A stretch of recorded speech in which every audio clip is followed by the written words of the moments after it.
Crikey, that was close. Nearly didn't get here in time. Good evening and welcome to episode 14 of Bag of Cans. This is probably the second to last one I'm going to do, actually. But the plan is to do one more next week and then knock it on the head because the pubs will be open.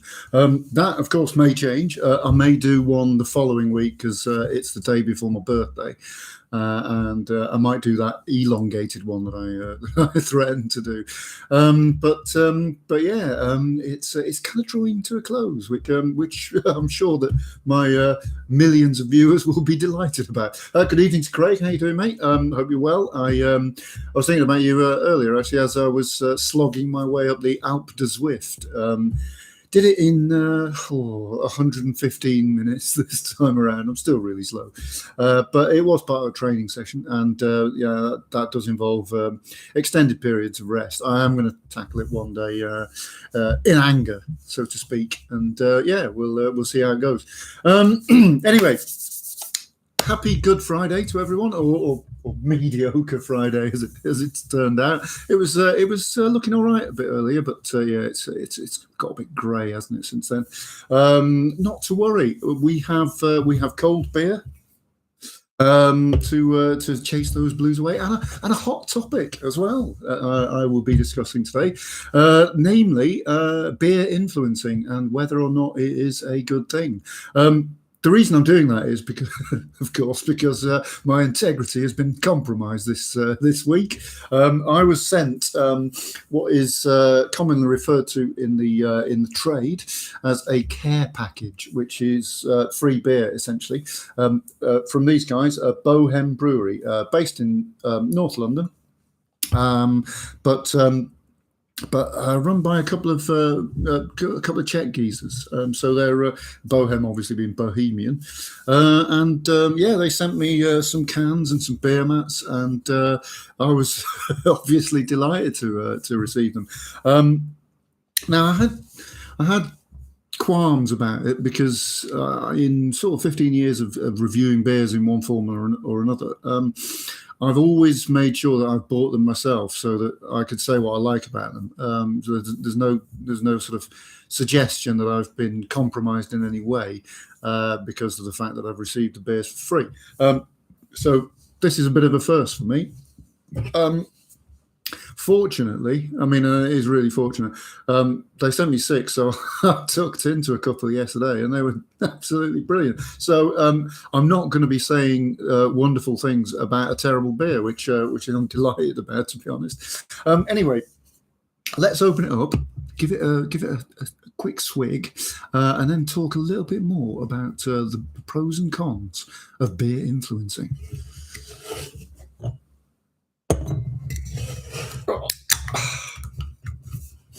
Right, get that bugger in the glass, as they say up north.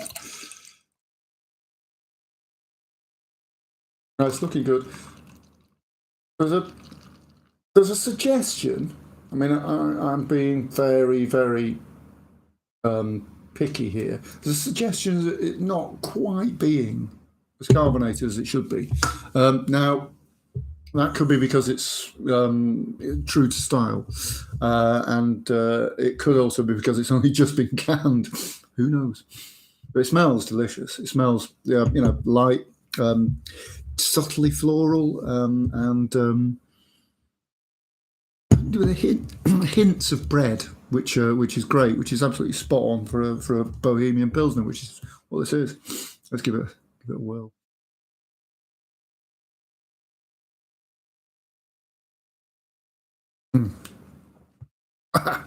Oh, well, that's great, and I know it's great because I've had some before. There is for me a bit of a lack of carbonation in it, and it doesn't bother me too much, but I would like a bit more just to sort of have it sort of dance on your tongue a little bit more. But the flavour's spot on. I mean, it is absolutely, it's a thirst destroyer, basically. Absolutely brilliant. I would heartily recommend getting some, obviously, and shelling out for it as well. I would pay for this. Yeah, I mean it's got everything it should have for a Bohemian Pilsner.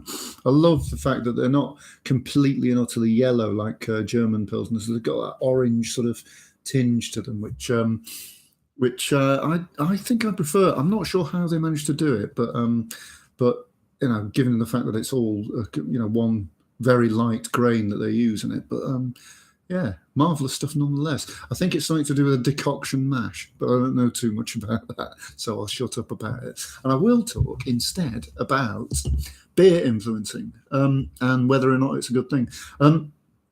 I'm not convinced that it's brilliant, but I do understand why it happens. I mean, you've got marketers being paid to sort of get the product out there and in front of people, and the way they'll do that is give it to a load of people who've got loads of followers on various social media, and get them to stick photos of it on the internet, basically.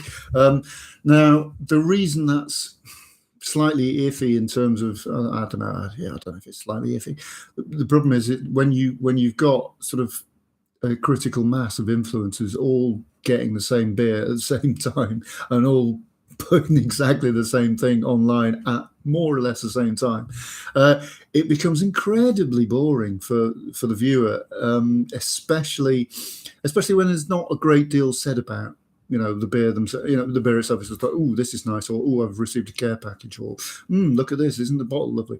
I think if you are a beer influencer and you're getting free beer, you need to be able to say something a bit different than everybody else is saying. Otherwise, it just gets really samey. That said, obviously people start talking about it and they go out and buy it, and the marketer's job is done. But it is just a little bit mundane to sort of follow it all the time, and I'm not sure I'm a massive fan. That said, I don't have a solution to it. Maybe sort of slightly better targeted marketing or something.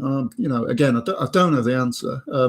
And I'm obviously delighted to receive free beer, and I'm talking. But the thing is, the difference is, I'm featuring it on a show, and I've seen people, feature the beers that they've received free, in newspapers and magazines, and that's absolutely fair enough. It's always good to add the proviso that you did get it free. Otherwise, it's you could well be singing something's praises that is a bit shit. But yeah, other than that, I don't really have the answer. Maybe influence should be a little bit more original with their freebies. I don't know. I'm not really one, so I don't really I haven't got any skin in the game, so to speak. What I do have is a lovely beer. It's Bohem Amos. It is a 4.9% Bohemian, Czech Pilsner.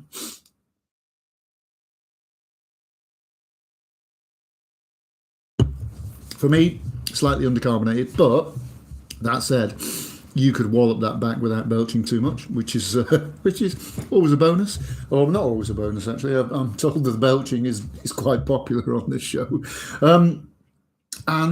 so we've got a couple of minutes left. I'm probably going to knock it on the head there. Let me show you the can again. There we go, Bohem Brewery Amos. You can discover their lager manifesto online. If I show you that, you could probably get that QR code scanned from this video. That would be amazing, wouldn't it? The wonders of modern technology. They're based in N17. Lovely design of the can. What's not to like? The only drawback is the lack of carbonation for me, but that's not that bad. It gets a qualified massive thumbs up. Anyway, that's enough for me this week. Tune in again next week for what might be the penultimate bag of cans. You never know; it could drag on forever. In the meantime, look after yourselves. Stay safe. Drink some nice beer, and cheers. Have a good Easter and all that. Chin chin.